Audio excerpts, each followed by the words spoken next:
والنخل باسقات لها طلع نضيد رزقا للعباد وأحيينا به بلدة ميتا كذلك الخروج كذبت قبلهم قوم نوح وأصحاب الرس وثمود وعاد وفرعون وإخوان لوط وأصحاب الأيكة وقوم تبع كل كذب الرسل فحق وعيد أفأينا بالخلق الأول بل هم في لبس من خلق جديد الحمد لله সমস্ত প্রশংসা সমস্ত গুণগান ও সমস্ত সিফত সানা সেই মহান রব্বুল আলামিনের জন্য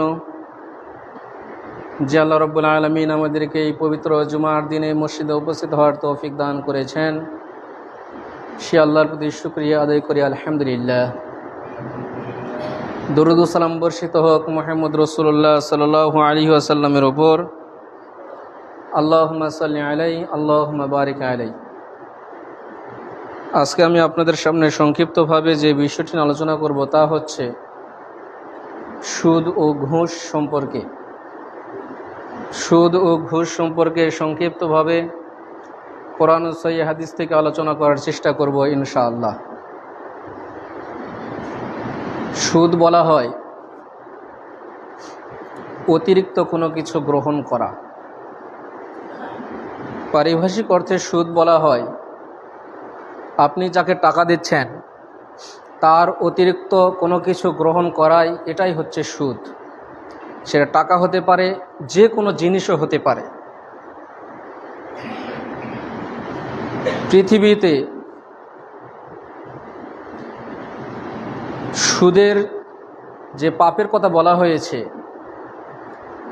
অন্য কোনো পাপের কথা এভাবে আল্লাহ তাআলা বলেননি, রাসূলুল্লাহ সাল্লাল্লাহু আলাইহি ওয়াসাল্লামও বলেননি, যেটা সুদের ব্যাপারে বলা হয়েছে। পৃথিবীতে যত জঘন্য ধরনের পাপ রয়েছে তার মধ্যে সবার উপরে যে পাপ সেটা হচ্ছে সুদ। আমরা কোরআন ও সহিহ হাদিস থেকে আলোচনা করার চেষ্টা করব ইনশাআল্লাহ। পৃথিবীতে কিছু নির্ধারিত বিষয় রয়েছে যে যেটা করে সেটার বিরুদ্ধে যদি বলা হয় তাহলে তিনি মনঃক্ষুণ্ণ হন বা কষ্ট পান। তার মধ্যে একটি বিষয় হচ্ছে সুদ, যেটার সঙ্গে প্রায় মানুষ জড়িত। প্রায় মানুষ বললে 100 জনের মধ্যে প্রায় 95 জন উপরে হবে, নিচে নয়। এজন্য আমরা এই পাপটা অবশ্যই ছাড়তে বাধ্য। এখন আমার কথাতেই ছাড়েন আর পৃথিবীর যে কোনো আলেমের কথাতেই ছাড়েন, আপনাকে ছাড়তে হবে। যদি না ছাড়েন তাহলে পৃথিবীতে যত পাপ করেন না কেন, ওগুলো করলে যত ক্ষতি হবে তার থেকে বেশি ক্ষতি হবে যদি আপনি সুদের সঙ্গে জড়িত থাকেন। এটা আমি বলছি না, এটা আল্লাহ বলছেন, এটা রাসূল বলছেন। পৃথিবীতে যে পাপগুলো করলে সবচেয়ে বেশি ক্ষতি হবে, যেটা আমি বলছি না, আল্লাহ বলছেন, রাসূল বলেছেন, সেটা হচ্ছে সুদ। অন্যান্য পাপের কাজ করলে যা ক্ষতি হবে, যা গুনাহ হবে, তার থেকে মারাত্মক পাপ হচ্ছে সুদ। যেটা করলে আপনার দুনিয়াতেও ক্ষতি হবে, পরকালেও ক্ষতি হবে, হবেই হবে, সেটা হলো সুদ। আল্লাহ তাআলা বলছেন সূরা বাকারার 276 নম্বর আয়াতে আল্লাহ তাআলা বলছেন, ইয়ামহাকুল্লাহুর রিবা ওয়া ইউরবিস সাদাকাত ওয়াল্লাহু লা ইউহিব্বু কুল্লা কাফারিন আসিম। আল্লাহ তাআলা বলছেন ইয়ামহাকুল্লাহুর রিবা, যে ব্যক্তি সুদ খায়, সুদের লেনদেন করে, সুদ দেয়, সুদ খায় এবং সুদের সাক্ষী থাকে, এই ব্যক্তির সম্পদ কমবেই, ওয়া ইউরবিস সাদাকাত, কোনো ব্যক্তি যদি দান করে তার সম্পদ বৃদ্ধি হবেই। কোনো ব্যক্তি যদি সুদ খায়, সুদ দেয়, সুদের সাক্ষী থাকে, এই তিন ব্যক্তি সমান পাবে, এদের সম্পদ কমবেই। ওয়া ইউরবিস সাদাকাত, এবং যদি সাদাকা করে, দান করে, তার সম্পদ বৃদ্ধি হবেই। আপনার প্রশ্ন হতে পারে কিভাবে হবে? আমার উত্তর হবে আমি জানি না।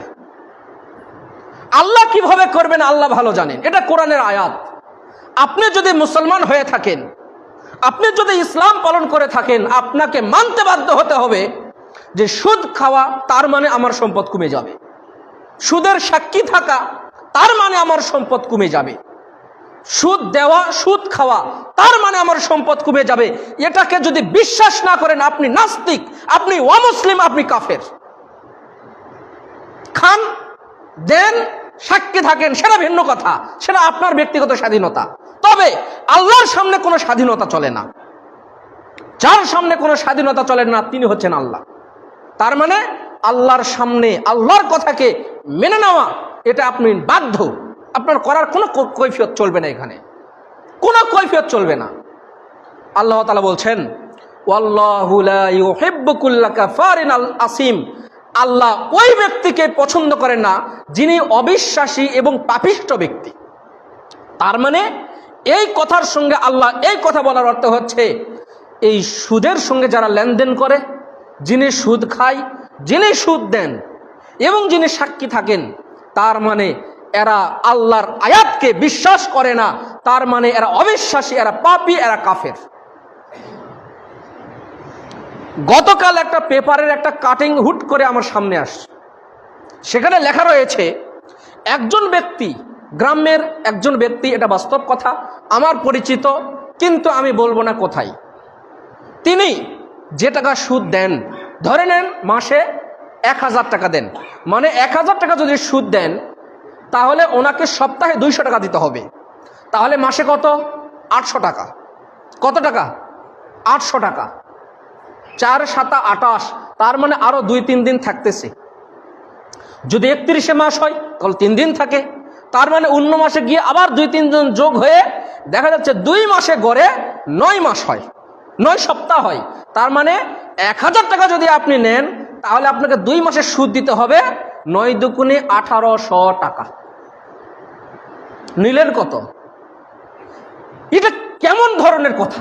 আশ্চর্য, মারাত্মক ধরনের একটা কার্যক্রম, যেটাকে মানুষ মনে করে সওয়াবের কাজ, সওয়াবের কাজ মনে করে, না হলে ব্যবসা মনে করে, না হলে মনে করে ভালো কাজ।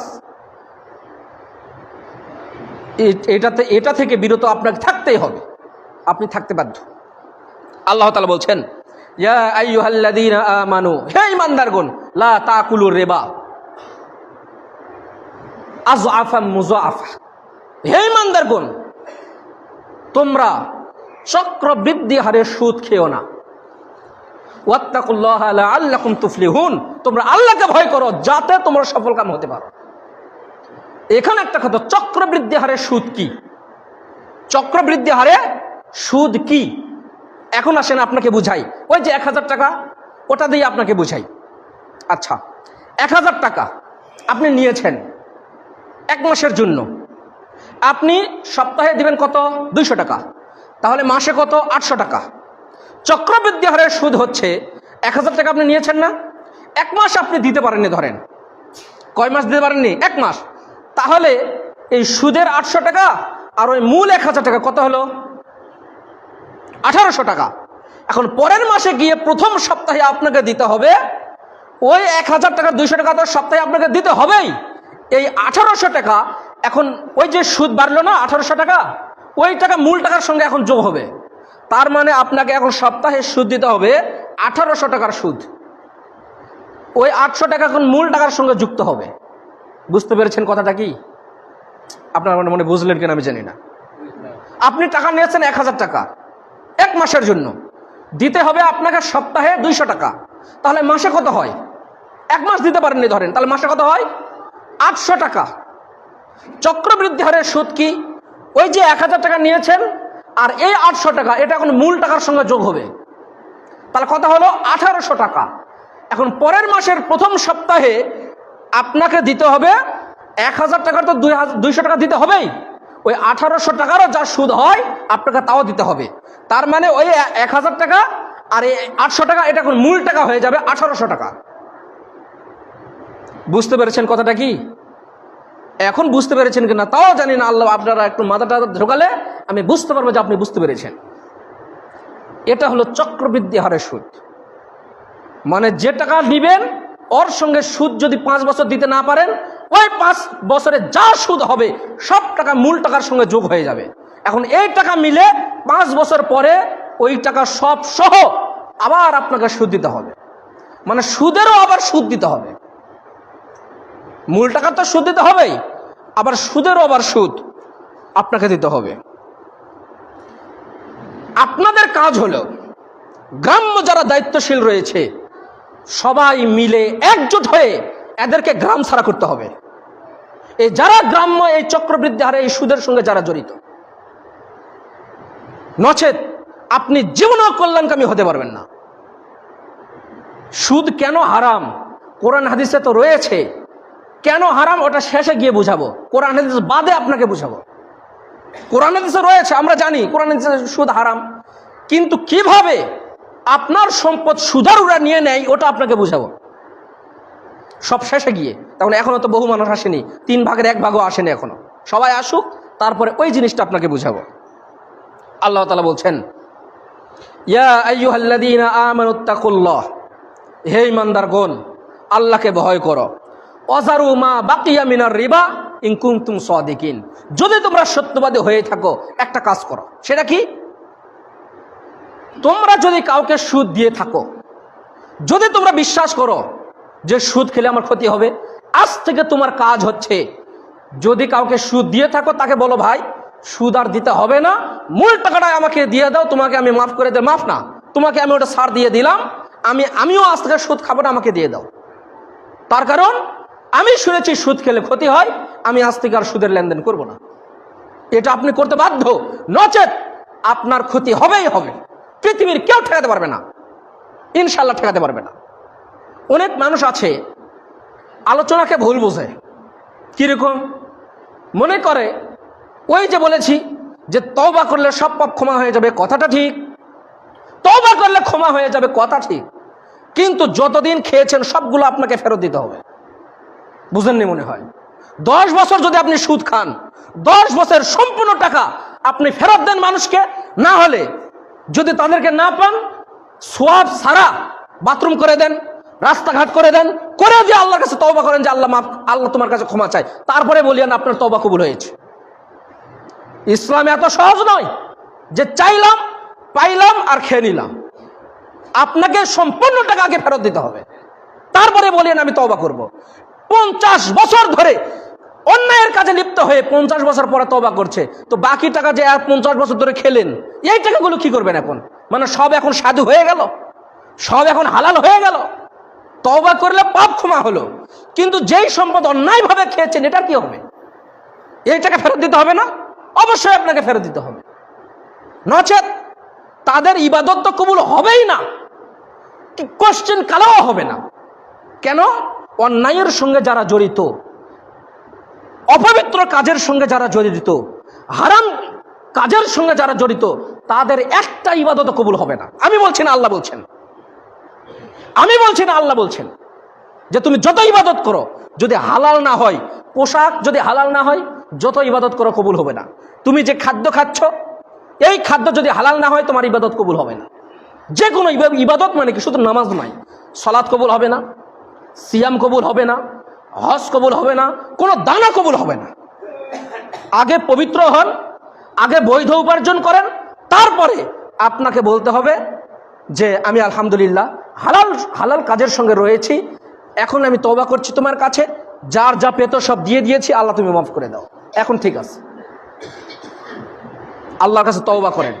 যত লেনদেন করেছেন। আপনি না খেয়ে থাকেন এটা ভালো, কিন্তু সুদের সঙ্গে জড়িত হয়েন না।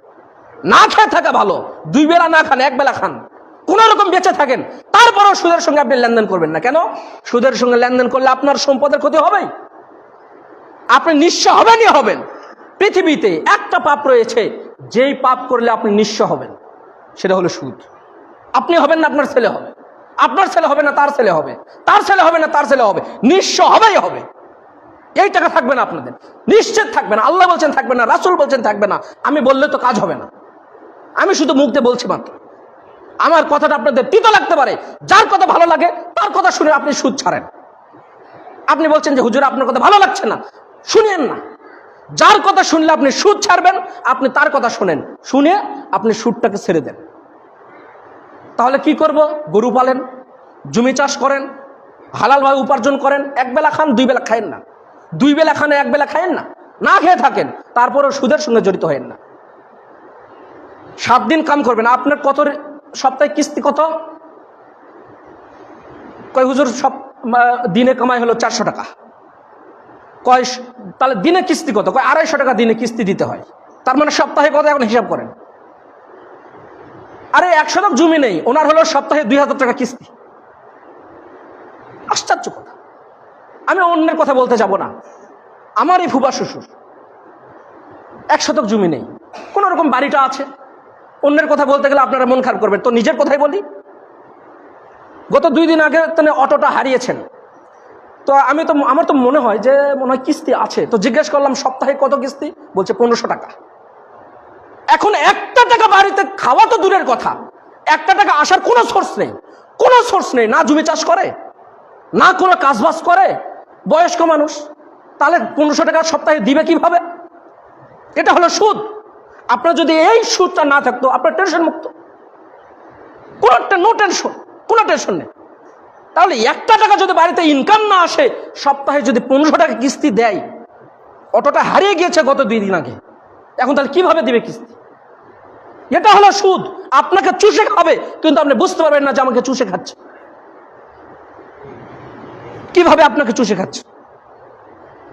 আপনাকে কত কৌশলে, সবচেয়ে যে ভালো কিস্তি দেয়, কোনো মানে ফাঁকা ফুঁকা দেয় না, তাকে দেখবেন তত বেশি টাকা কিস্তি দেয়। প্রয়োজনে হাত পা ধরে, ভাই আরেকটু নেন, বাড়ির কাজ ধরেছেন, নেন আরেকটু নেন, সুন্দর করে বলবে।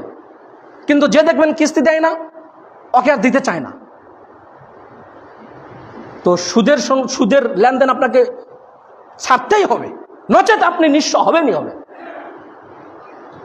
জাবের ইবনে আব্দুল্লাহ রাদিয়াল্লাহু তাআলা আনহু থেকে বর্ণিত, তিনি বলছেন, আল্লাহ বলছেন, লাআনা আকিলার রিবা মুকিলাহু ওয়া কাতিবাহু ওয়া শাহিদাইহি।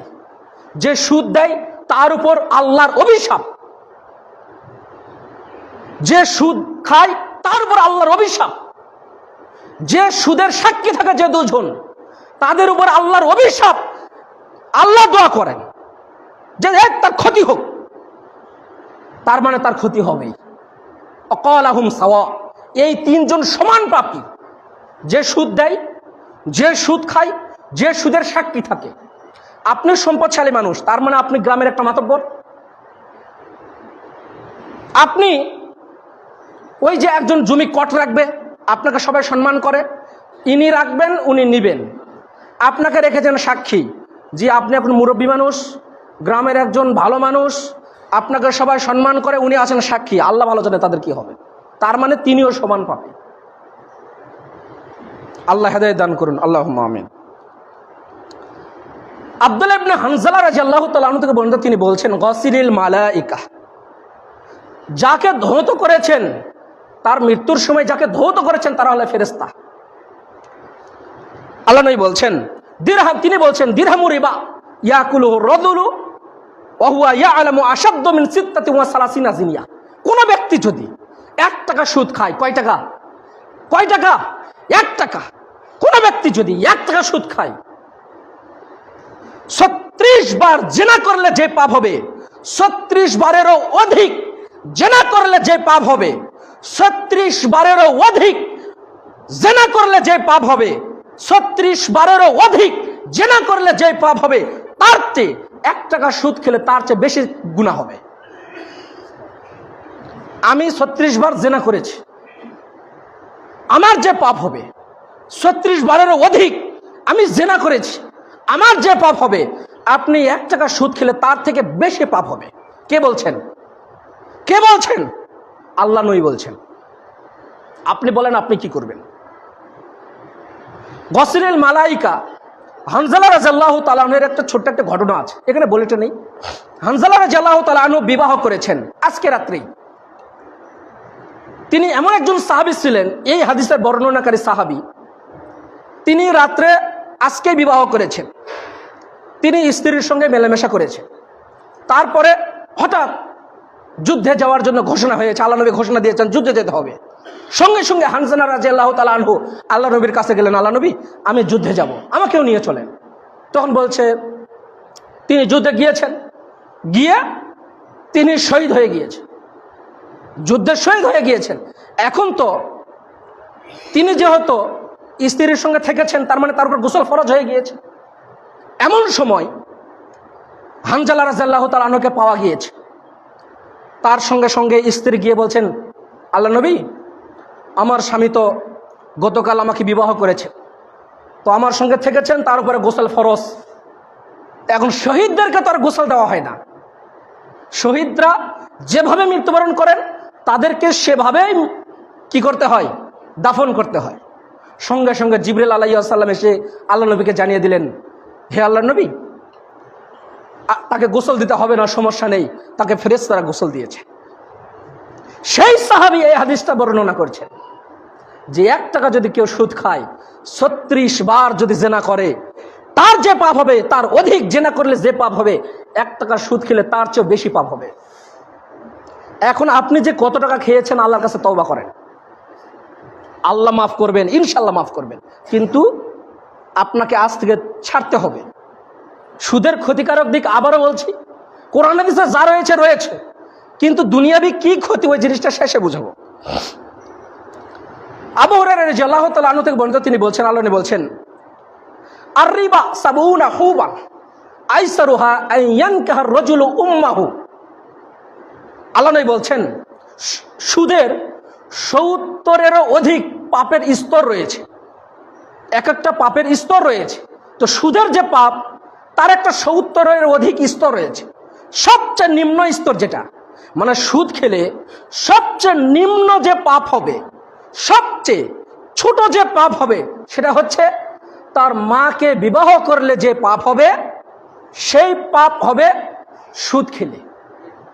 আরেকবার বলি, সুদ খেলে সুদের পাপের স্তর রয়েছে 70-এর অধিক। সবচেয়ে ছোট যে পাপ, সুদের পাপের সবচেয়ে ছোট যে পাপ, সেটা হচ্ছে নিজের মাকে বিবাহ করলে যে গুনাহ হতো সেই গুনাহ হবে। আপনাকে সুদ ছাড়তেই হবে, না ছাড়ার কোনো অপশন নেই। বর্তমান বাংলাদেশ আল্লাহ ভালো জানেন কোন দিন যে নিজের মাকে বিবাহ করারও আইন জারি হয়ে যাবে। মানে আইন মানে সরকারিভাবে না, নিজের মেয়ের সঙ্গে জেনা করতেছে না, শোনেন না বিভিন্ন পেপার পত্রিকায়, মিডিয়াতে দেখেন না, নিজের মেয়ের সাথে, ভাই বোনের সাথে, বোন ভাইয়ের সঙ্গে কত হচ্ছে। আপনারা একটু খোঁজ দেখেন, একটু ইউটিউবে সার্চ করেন, পেয়ে যাবেন। আরে কয়েকদিন আগে একটা ঘটনা দেখলাম, নিজের মেয়ের সঙ্গে অশ্লীল কাজ করেছে। তাহলে দুনিয়াতে কত নিম্ন স্তরে চলে গিয়েছে। নিজের পিতা যে তাকে জন্ম দিয়েছে সে তার নিজের মেয়ের সঙ্গে কিভাবে পাপটা করতে পারে। অন্য কেউ হলে আমি মেনে নিতাম যে মানুষ ভুল করতে পারে, মানুষ জেনা করতে পারে, আল্লাহ নবীর সময়ও হয়েছে, মানুষকে শয়তান ধরতে পারে, করতে পারে, কিন্তু নিজের মেয়ের সঙ্গে, তাহলে কত নিম্ন স্তরে চলে গিয়েছে দুনিয়াটা। আপনাদের আইডল, আমি তো খেলা সম্পর্কে বলি, আপনারা মনে করতে পারেন যে হুজুর খেলা সম্পর্কে বলেন, আপনি খেলা দেখেন না, ভালো কথা, এখন হুজুর খেলা সম্পর্কে বলে না কেন? আমি আগেই বলেছি, সম্প্রতি বিভিন্ন সরকারি কোনো বিষয়ে বা অন্যান্য কোনো বিষয়ে আমি বলতে চাই না, বলতে পারবো না, বিষয়টা এরকম নয়, কিন্তু পৃথিবীতে একটা খেলা মানুষ না বুঝলেও দেখে, সেটা হলো ফুটবল খেলা, বিশেষ করে বিশ্বকাপ। আপনাদের যে আইডল সেটাকে প্লেয়ার, তাই না? অনেকে গিয়ে দেখেন, খোঁজ নেন, একসঙ্গে 10 বছর 15 বছর 5 বছর 7 বছর তার স্ত্রীর সঙ্গে থেকেছে, কিন্তু বিবাহ করেনি, বাচ্চা কাচ্চা হয়েছে 2-3টা, বিবাহ করেনি। এই যে আপনাদের গান গায় শাকিরা, বিশ্বকাপে গান গায় না? আপনারা মনে করবেন হুজুর খবর দেখে না? দেখি তো। তো তার কথা বলছে 2টা বাচ্চা হয়ে গিয়েছে কিন্তু এখনো বিবাহ করেনি। তার মানে এটা সম্পূর্ণ জেনা? জেনা নয়, জেনা নয়, এটা অবশ্যই জেনা। তারা না হয় অমুসলিম, আমি বাদ দিলাম তাদের কথা, মুসলমান হয়ে কিভাবে করে এই কাজগুলো? আপনাকে তো থাকতে হবে। সুদী প্রথা চালু করেছে ইহুদিরা। কারা? ইহুদিরা। ব্যাংক প্রথা, আধুনিক ব্যাংক প্রথা যেটা চালু করেছে ইহুদিরা। তারা আপনাকে দিয়ে দিয়েছে যে আপনি নেন, কত নেবেন নেন, তার মানে আপনাকে কবজা করে নিচ্ছে। বাংলাদেশের, আমি বলছি না, মিডিয়া বলছে, আমি বলছি না, সাংবাদিকেরা বলছে, আমি বলছি না, বাংলাদেশের বুদ্ধিজীবীরা বলছে, বাংলাদেশের যা বাজেট তার থেকে বাংলাদেশের অন্যান্য দেশ তার থেকে বেশি টাকা পাবে। আমি বলছি না, চ্যানেলগুলো বলছে, বুঝেননি মনে হয়। আমি বাংলাদেশের যে বাজেটটা দেয় তার থেকে বেশি ঋণ বাহির দেশের। বাংলাদেশের বাজেটের একটা অংশ 14 পয়েন্ট কত যেন, মানে 100 ভাগের 14 ভাগ মানে এই সুদ পরিশোধের জন্য রাখে। যেখানে সামরিক খাতে ব্যয় মনে হয় 3% না 2%, সেখানে সুদ শুধু পরিশোধ করার জন্য, মানে সুদ বহন করার জন্য 14% রাখে। কে নিবে কে খাবে ওটা পরের কথা, মানে সুদ যে ভালো না আমি এটা বুঝাচ্ছি আপনাকে। আপনি যত সুদ নিবেন তত আপনি সুদের মধ্যে পড়বেন। সুদ আপনাকে উন্নয়ন ঘটাবে না, আপনাকে বিপদে ফেলবে, ওটা শেষে বুঝাচ্ছি। ইবনে মাসউদ রাদিয়াল্লাহু তাআলা আনহু তিনি বলছেন, ইন্নার রিবা ওয়া ইন কাসুরা, সুদ যদিও সেটা মনে হয় যে মনে হয় টাকা বেশি হচ্ছে, আল্লাহ নবী বলছেন ফাইন আকিবাতাহু তুসিরু ইলা কল্লিন, কিন্তু সুদের সর্বশেষ যে ফলাফল সেটা হচ্ছে তোমাকে নিঃস্ব করে দিবে। সুদের যে সর্বশেষ ফলাফল কি করবে? কি করবে? তোমাকে নিঃস্ব করে দিবে। কে বলছেন? আল্লাহর নবী। আল্লাহ নবী কি মিথ্যা বলেন? এটা সহিহ হাদিস। আল্লাহ নবী কি মিথ্যা বলেন? মিথ্যা বলেন না। তার মানে আপনি নিঃস্ব হবেনই হবেন। কিভাবে হবেন আল্লাহ ভালো জানে। এখন আসেন বাকি আলোচনা সামনের জমায় করে শেষ করবো ইনশাআল্লাহ। এখন আসেন কোরআন হাদিস আমি বাদ দিলাম, আধুনিকভাবে আপনাকে বুঝাই যে কিভাবে সুদ নিয়ে আপনি নিঃস্ব হচ্ছেন। এই জিনিসটা আপনাকে আমি বুঝাবো। ধরে নেন পৃথিবীতে কোনো টাকা নেই, অনলি মাত্র 10 টাকা আছে। কয় টাকা? কয় টাকা? 10 টাকা। আমার কাছে আছে 10 টাকা, পৃথিবীতে আর কোনো টাকা নেই, কোনো টাকা নেই, আমার কাছে আছে অনলি 10 টাকা। আমার থেকে আপনি সুদ নিলেন, সভাপতি ভাই রফিকুল ভাই বলল যে আমার সমস্যা, আমাকে 10 টাকা সুদ দাও, আমি দিলাম। সুদের উপর যদি আমি টাকা দেই তাহলে কি ওই টাকায় দিবে না তার বেশি দিবে? অবশ্যই বেশি দিতে হবে। 10 টাকা নিলে 12 টাকা দিতে হবে, তাই না? তাহলে পৃথিবীতে আছে কত টাকা? মোটে 10 টাকা আমার কাছে, আর কারো কাছে টাকা নেই। আমার থেকে রফিকুল ভাই বললো যে আমাকে 10 টাকা সুদ দেন, আমি দিলাম, কিন্তু রফিকুল ভাইকে আমাকে দিতে হবে কত? 1 মাস পরে কত দিতে হবে? কত দিতে হবে? 12 টাকা। কত টাকা? এখন প্রশ্ন, পৃথিবীতে আছে 10 টাকা, রফিকুল ভাই 1 মাস পরে আমাকে 12 টাকা দিবে, দিল 10 টাকা, আর 2 টাকা কোথা থেকে দিবে? বুঝেননি মনে হয়, আপনি মনে হয় বোঝেননি। পৃথিবীতে আছে কত টাকা? 10 টাকা, আর কারো কাছে টাকা নেই, মানে আছেই 10 টাকা। সেই 10 টাকা আমি সুদ দিলাম রফিকুল ভাইকে, রফিকুল ভাই আমাকে কত দিবে? 12 টাকা দিবে। তো রফিকুল ভাইয়ের কাছে তো 10 টাকার উপর আর কোনো টাকা নেই, তাহলে 1 মাস পরে আমাকে দিবে কত? 12 টাকা, কিন্তু আছে কত? 10 টাকা। উনি রফিকুল ভাই আমাকে 10 টাকা দিল, বাকি 2 টাকা কি দিবে? ধরে নেন 1 টাকা শতক জমি, রফিকুল ভাইকে এখন কি দিতে হবে? তাহলে 2 শতক জমি দিতে হবে। রফিকুল ভাই 2 শতক জমি দিতে পারলো না, 1 মাস পরে আমাকে 10 টাকা ফেরত দিল, আমি নিলাম। রফিকুল ভাইয়ের থেকে আমি পাই কত? পাই কত? 12 টাকা, 2 টাকা কিন্তু এখনো পাই। আবার বলছে ভাই আমার কাছে তো টাকা নেই, আমাকে আর 10 টাকা সুদ দাও, আমি আবার দিলাম। 1 মাস পরে রফিকুল ভাই দিবে কত? 12 টাকা। আগের কিন্তু 2 টাকা এখনো পাই না? তাহলে রফিকুল ভাই 2 মাস পরে আমাকে আরও কিন্তু 4 টাকা আমি পাই রফিকুল ভাইয়ের থেকে, কিন্তু টাকা তো নেই, দিবে কি? 4 শতক জমি দিতে হবে। এইভাবে ধীরে ধীরে আপনাকে, আপনার যদি, আমি ওই করিমপুরে একটা অটোমেল আছে দেখছেন, ওই অটোমেলের ছোট্ট একটা ইতিহাস আমি জানলাম গত 2-3 দিন আগে। তো আমি বললাম যাকে এই জিনিসটা আমার জেনে আমার উপকার হলো। সেটা কি, উনি প্রায় 10-15 বছরের মতো বিদেশ ছিলেন। ওনার 5 বিঘার মতো জমি ছিল আর 60 লক্ষ টাকা ছিল। মোটে ওই বাহির দেশ থেকে যখন বাংলাদেশে আসলো, ওই 5 বিঘা জমি বিক্রি করে দিয়ে মোটে ওনার কাছে আছে কত? 1 কোটি টাকা। আর সরকারের থেকে লোন নিয়েছে 10 কোটি টাকা। আর এই 10 কোটি টাকা লোন নেওয়ার জন্য সরকারকে বিভিন্ন এদিক সেদিক করে দিতে হয়েছে 70 লক্ষ টাকা।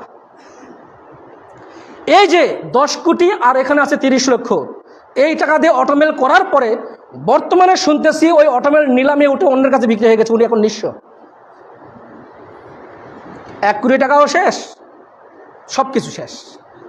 বর্তমানে ওনার বাড়ি গাড়ি সব শেষ। স্ত্রীর নামে বগুড়াতে মনে হয় 3 তলা না কয়তলা একটা বিল্ডিং ছিল, ওই বিল্ডিংটা শুধু মনে হয় আছে, তাও আছে কিনা আল্লাহ ভালো জানে। এখন আপনি দুনিয়াবি ক্ষেত্রে আসেন, আপনি যত সুদ নেন না কেন, আপনার হয়তো মনে হতে পারে যে আমি মনে হয় সংসারে উন্নতি হচ্ছে, না, আপনি উন্নত করছেন না। প্রতি সপ্তাহে যারা সুদ নেয় দেখবেন যে 50,000, 60,000, 70,000 টাকা করে সুদ নেয়, দেখবেন যে যত দিন যাচ্ছে সুদ বাড়তেই আছে। উনি যত পরিশ্রম করছে সব টাকা ব্যাংকে দিতে হচ্ছে। সুদ নিয়েন না, ইনশাআল্লাহ ভালো থাকবেন। সামনের জুমার আলোচনা শেষ করে দেব ইনশাআল্লাহ।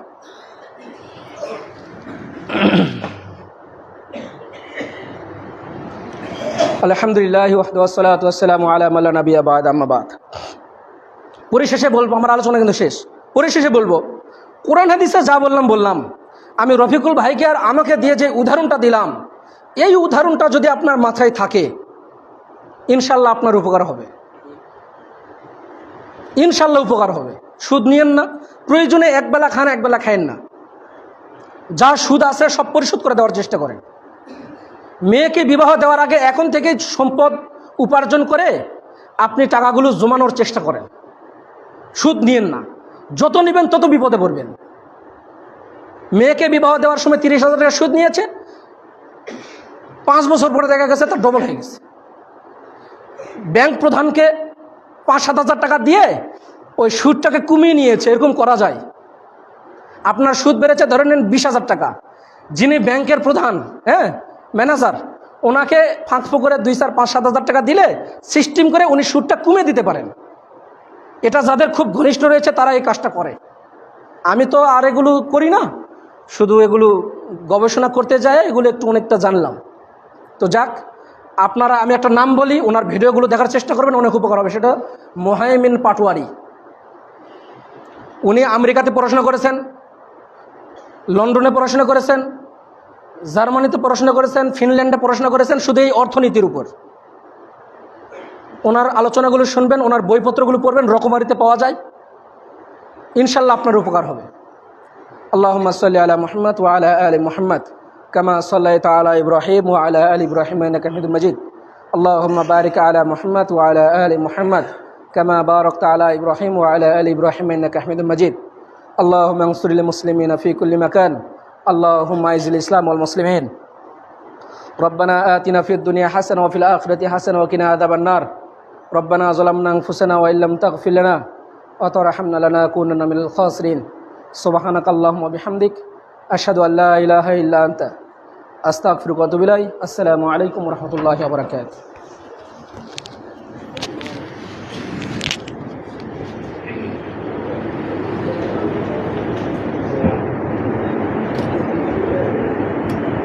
الله أكبر الله أكبر أشهد أن لا إله إلا الله